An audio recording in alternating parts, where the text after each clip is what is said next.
ចង់ចេះធ្វើញ៉ាំមីស៊ូជាមួយសាច់ជ្រូកអត់តោះមកមើលវីដេអូនឹងទាំងអស់គ្នាវិធីធ្វើនេះគឺងាយមែនតើហើយគ្រឿងផ្សំរបស់យើងគឺងាយទៀតហើយមុខម្ហូបមួយនេះគឺថាឆ្ងាញ់ហើយយើងអាចយកទៅញ៉ាំបាយក៏បានឬក៏ធ្វើគ្រឿងក្លែមក៏បានអ្នកទាំងអស់គ្នាគឺថាឆ្ងាញ់មែនតើតោះទៅមើលគ្រឿងផ្សំទាំងអស់គ្នានេះគឺជាគ្រឿងផ្សំដែលយើងធ្វើមីស៊ូញ៉ាំជាមួយសាច់ជ្រូក3ជាន់មានមីស៊ូហើយនឹងស្ពៃក្តោបការ៉ុតប៉េងប៉ោះស្ពៃក្តោបពណ៌ស្វាយតសក់សាច់ជ្រូក3ជាន់ហើយសណ្តែកដីម្ទេសកញ្ច្រាំខ្ទឹមសកញ្ច្រាំក្រូចឆ្មានិងខ្ទឹមក្រហមឥឡូវនេះខ្ញុំក៏ធ្វើការលាយទឹកត្រីដើម្បីយកទៅញ៉ាំមីស៊ូរបស់យើងហើយដំបូងនោះខ្ញុំចាក់ខ្ទឹមសចូលម្ទេសកញ្ច្រាំហើយនិងខ្ទឹមក្រហម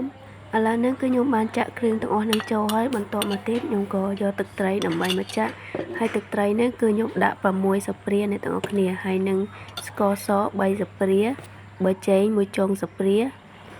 បន្ទាប់មកខ្ញុំក៏ធ្វើការច្បៃក្រូចឆ្មាចូលហើយយើងកូរគ្រឿងហ្នឹងបន្ទាប់មកខ្ញុំក៏ធ្វើការកូរគ្រឿងហ្នឹងឲ្យលាយចូលគ្នាឲ្យសព្វ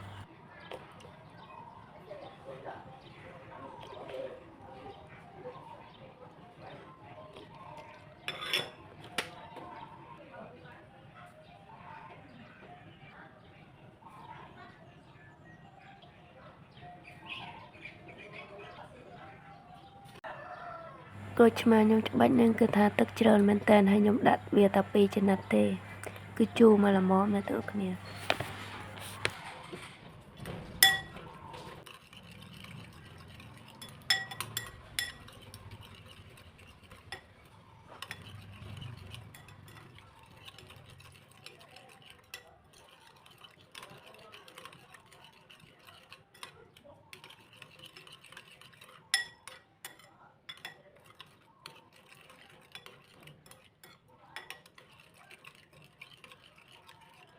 ឥឡូវនេះគឺថាគ្រឿងរបស់ខ្ញុំកូរសព្វហើយបន្តមកទៀតខ្ញុំក៏ធ្វើការដាក់ធន់ហើយចាក់បន្លែយើងចូលទៅហើយញ៉ាំមីស៊ូជាមួយសាច់ជ្រូក3ជាន់នេះដែរបើសិនជាបងប្អូនមានជីថ្ពាល់ត្រីឬក៏ជីពងទាកូនគឺអាចដាក់ចូលបានតែដោយសារតែខ្ញុំរត់តែញ៉ាំបានទេអញ្ចឹងទៅគឺខ្ញុំដាក់តែបន្លែទេអ្នកទាំងអស់គ្នា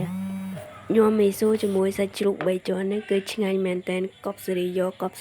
មកតែម្ដងអ្នកទាំងអស់គ្នាឥឡូវនេះគឺថាបន្លែទាំងអស់គឺខ្ញុំបានធ្វើការចាក់ចូលកធន់អស់ហើយបន្ទាប់មកទៀតខ្ញុំក៏រោយសណ្តែកដីពីលើអ្នកទាំងអស់គ្នាបន្ទាប់ពីខ្ញុំរោយសណ្តែកដីពីលើហើយក៏ធ្វើការចាក់ទឹកត្រីយើងចូលទៅ